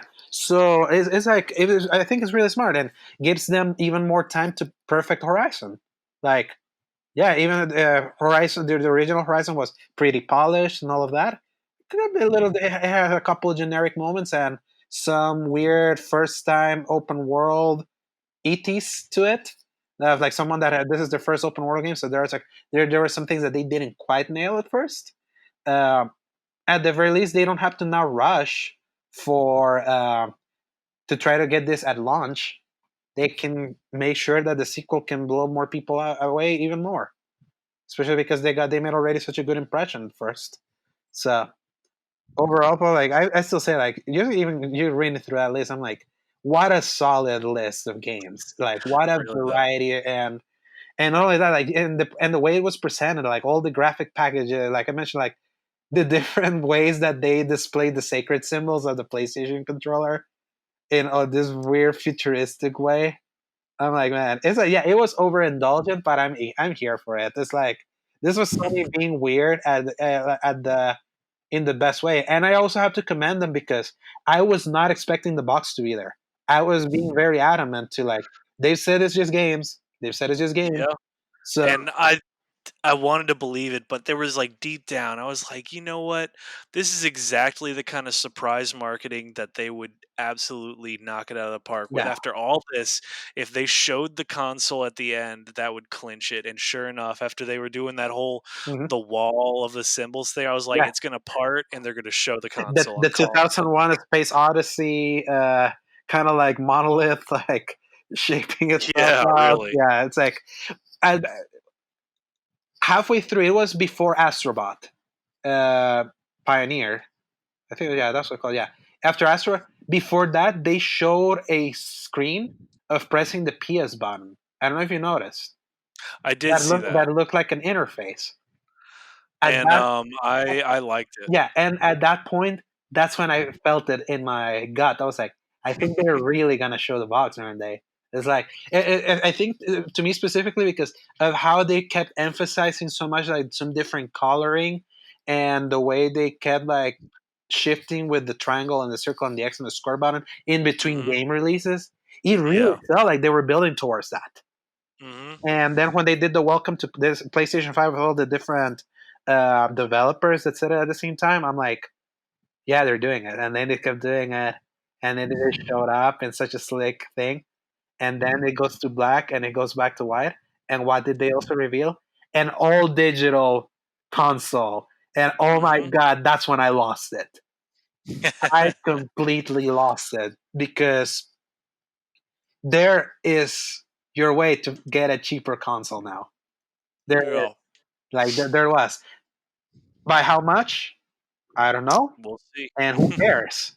Because this was them telling me, hey, you, that you decided to go all digital since 2013, and that this drive has just been there sitting, getting dust. We got one for you. So, and it looks slicker because the disk drive gives it a weird bump. I don't know if you notice. Have you seen pictures of the console lying down? It does look very Yeah. strange. So, I it hurts my soul because I love the symmetry of the one without the disc tray, mhm. but I know I'm gonna want the option just in case I end up finding myself like in ownership of discs. Yeah, and Um, and the thing is that I yeah. feel this makes it clear what I've been saying over the last year since like 2019, and how the Mhm. pendulum has like swung more and more towards digital, and us talking about poor GameStop just continuously getting crap thrown at them. First with COVID, and then the protests, and all of that, and more people finally like understanding the value of digital. That Oh yeah. I can see like this is Sony understood because them having a fully digital console is like it's a console where they make the entirety of the profits, like a single SKU. Because when you sell a disc game, you have to give cuts to Hmm. the sellers and the productions and all of that, and in turn they can make more money just by selling you directly to you. Yeah, So absolutely. so I think this also just puts a stake in the fork of saying that yes, like it has mattered that more games have been selling digitally, that they're willing to put that kind of box out there. Um, this also is the very scary thought that maybe the disc version is actually $600, going back to that PS3 nightmare scenario. I was kind of thinking about that And because the what a digital better one, way to raise the price by opening the option of a digital exactly, console. because then you have that. And to me, the only way that I would get the disc version of it Hmm. is if between now and then they announce they figured out PS3 backward compatibility. Which, by the way, they didn't say That's shit true. about backwards compatibility at all. I Like, mean, I yeah, feel like this was more for new exactly, games exactly, anyway, exactly. but So, and to me, it's like this is not something I'm gonna harp on them because they did mention this was gonna be a game showcase, and they yeah. delivered. The fact that they showed the Mhm. box was like putting that final icing on the cake that would prevent any hater from being like, they show games, but where was the box? When are they gonna show the box? It's like this was them kind of like nipping that in the bud.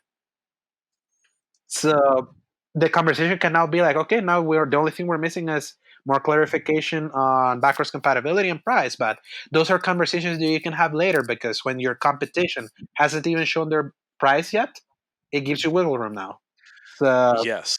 so I'm like, this was probably a 10 out of 10 presentation. For like, I It was definitely up there. I don't think there's anything really that I could say that would really blow me away more outside of like a very unrealistic expectation, like showing the new whatever that rumored Iron Man game was going to be that Insomniac might mention. there's The, never been a rumored Iron Man game other than Iron Man there VR. was a rumored that like Iron Man was going to be their next thing after Spider-Man took off.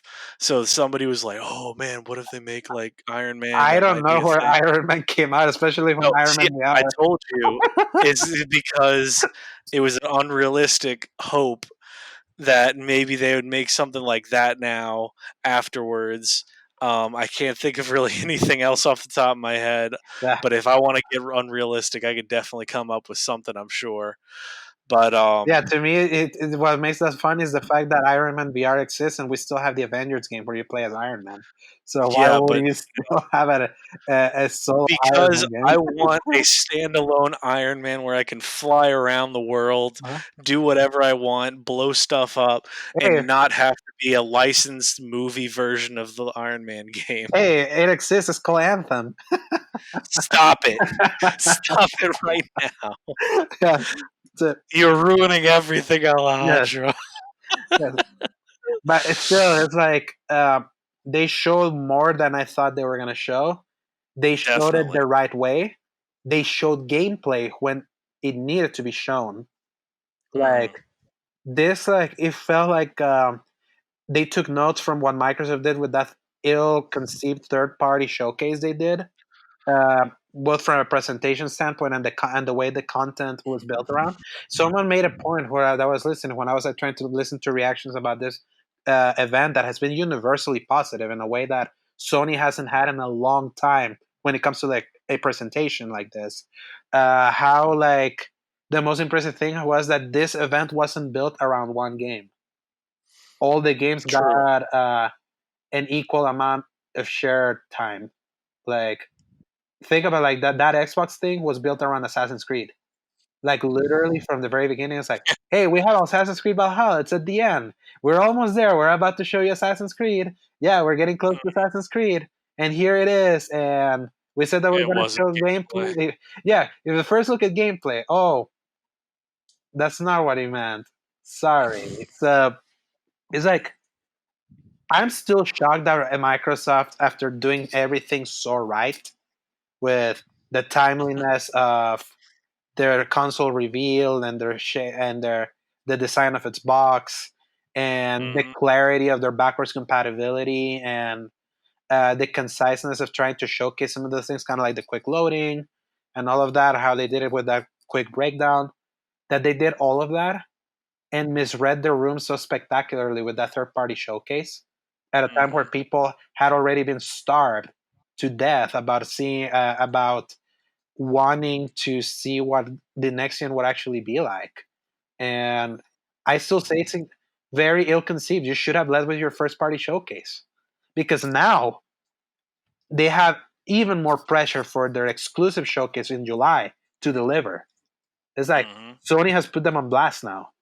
Uh, because what we saw right now is like a lesser extent, kind of like what happened in 2013 with the Xbox One and the PS4, when Microsoft went first with their conference and they left themselves in a very weak position when they announced their price, when it was Mhm. 499, and it was a conference that completely ignored the elephant in the room of always online, no use games, and all of that. That they had to put like a PR press release the week before. That angered a lot of people, but that um, Yeah. and then Sony just came in with the uppercut with the we are gonna have used games. There's not gonna be always online, and we're 399, and they were left scrambling. This time Really. around, they have an opportunity because they had that showcase for their first party exclusives for July. So they have what they didn't have back in 2013, which was a counterattack. So Definitely. it's their chance now to like put up or shut up. They're still coming from a place of weakness. They're still coming from a place of they were basically third place this generation. Mhm. Their exclusive offerings were complete disaster, at least in output. A few of the ones that were good were pretty good, but they didn't make a dent. Their bigger innovations were the services that they put, which makes sense because Microsoft is more about being a software company than hardware, and at least they understand some of those things. So now now the ball's in their court now, and I want to believe that they can because I want them to succeed. Because if they're being very strong, it's going to force Sony to do better, and that's just going to make all of us win in the end. Because That's what I was hoping for because as much as I love Sony, it was so one-sided this past generation that I mean, Xbox has their own victories at their own places, like the Game Pass and different things like mhm, that. But at the same time, I really think that ingenuity was stifled heavily during this generation. yeah, But moving forward, this is, I believe it's going to be more of an even yeah, situation back and forth. yes. This past generation for Microsoft, they reaped what they sowed by not investing on exclusives.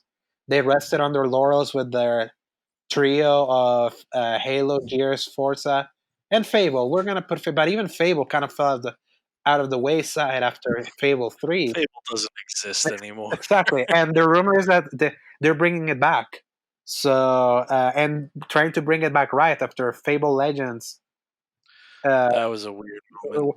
Yeah. screwed up, and I think Fable Legends was the one that they canceled, and then there was this That other was yeah, that was that like weird Evolve, right? co-op 4v1, thing. 4v1 thing. Yeah.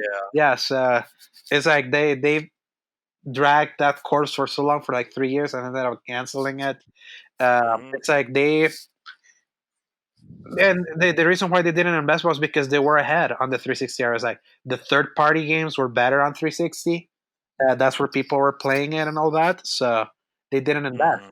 Then when they were put in the back foot, in the way they were put, and they didn't have the investments that Sony like meticulously did throughout PS2 and PS3, this is where we were left. So yes, they finally invested in buying six studios now, but how soon before we start seeing the fruits of their labor?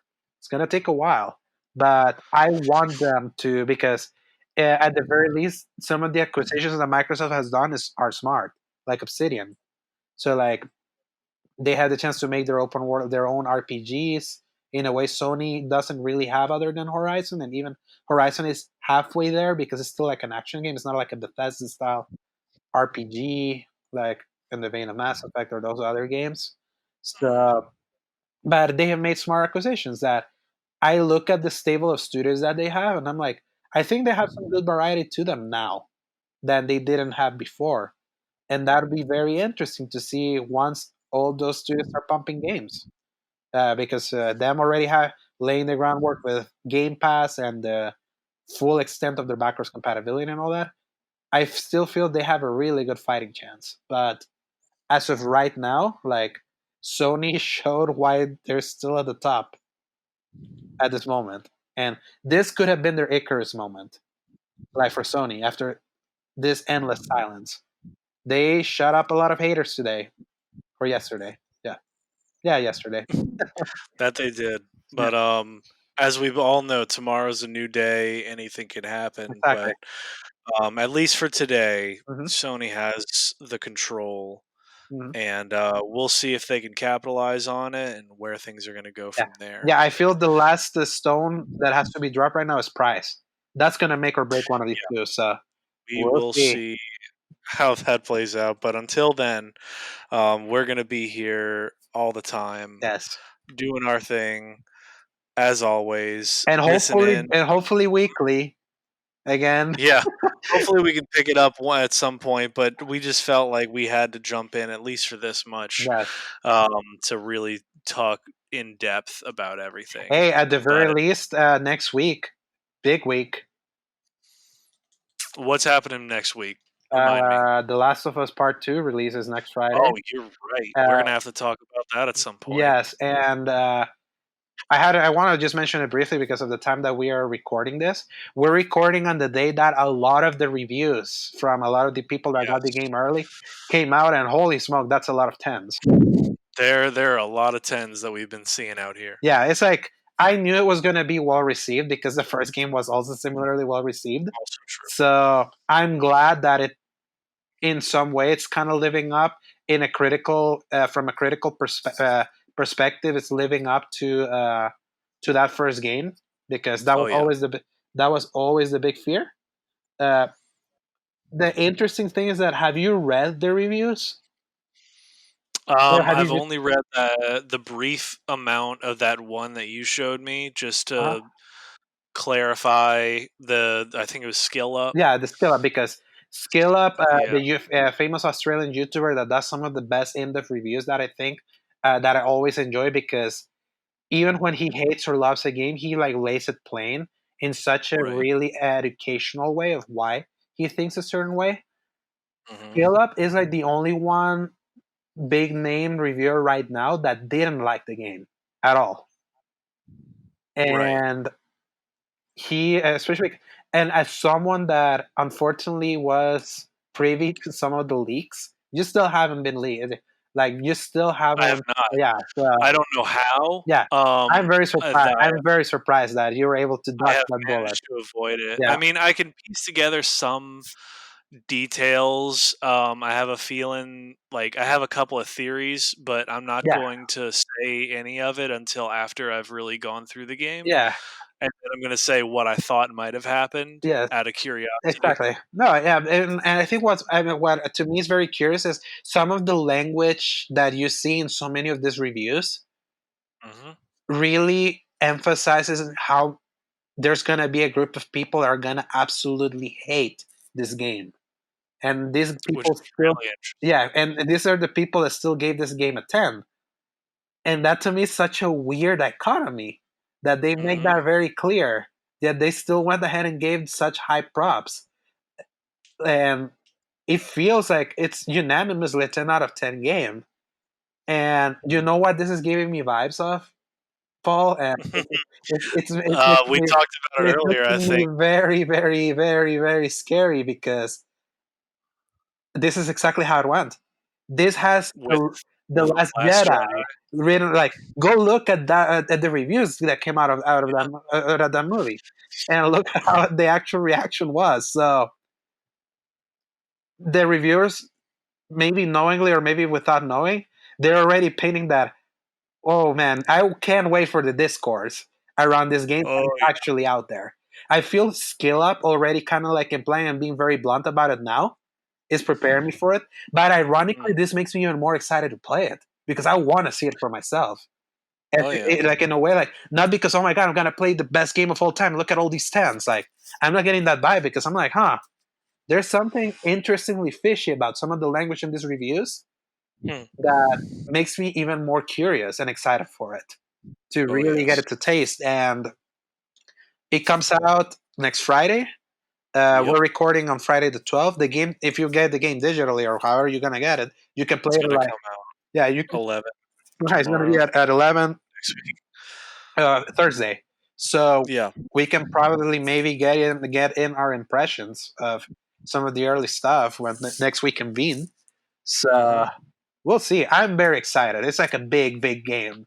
It's like this was the one that I put as my number one for our most anticipated games back on our second episode that we did. I think maybe I don't remember at this point. This year has felt like it's been 10 years already, so I Hmm. have to go back and look. But I'm very curious about it whether I agree with those reviews or not. Like it makes me very curious where I land in the spectrum or where the majority of people land in the spectrum. People that Right, actually have exactly. played the game and not just base their opinion on the leaks. So because there's been a lot of people that already made their mind about this game just based on like the point by point leaks that were out there. So, but they say it's all about playing, and I'm really curious. I'm the thing that makes me more excited is just hearing that mechanically it feels better. Which, So yeah, I'm very excited about that too. I want Because, I want to I want to test that out because again, like I oh yeah, mentioned, like God of War, the 2018 game has like completely changed the way I think about what a story based over the shoulder third person action game can be. Because I've always before that I've always said that it's like yeah the gameplay on Uncharted and The Last of Us I mean this not the best but look how great everything around it is. It's like it's yeah, deserve all of this and then you play God of War where the gameplay is just as equally as good as everything around it. I'm like mhm, yeah, you don't have an excuse anymore. Look how tight and well and like deep the gameplay in God of War is, while still having that kind of production value that you see in a game like The Last of Us and Uncharted. So mhm.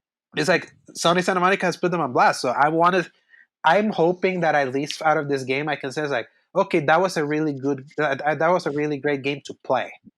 Not just about that was a really cool story. That was a really good experience. Like that's the thing that I want to see what I get out of for that one. Oh yes. So, but I think that Well, I think we can talk this to death. yes, But right now it's time for sleep. yes, absolutely. So yeah, no X Real today, nothing else. I mean, even though this has technically been E3 week and places like Yeah, IGN has been like announcing a bunch of closest games, to it.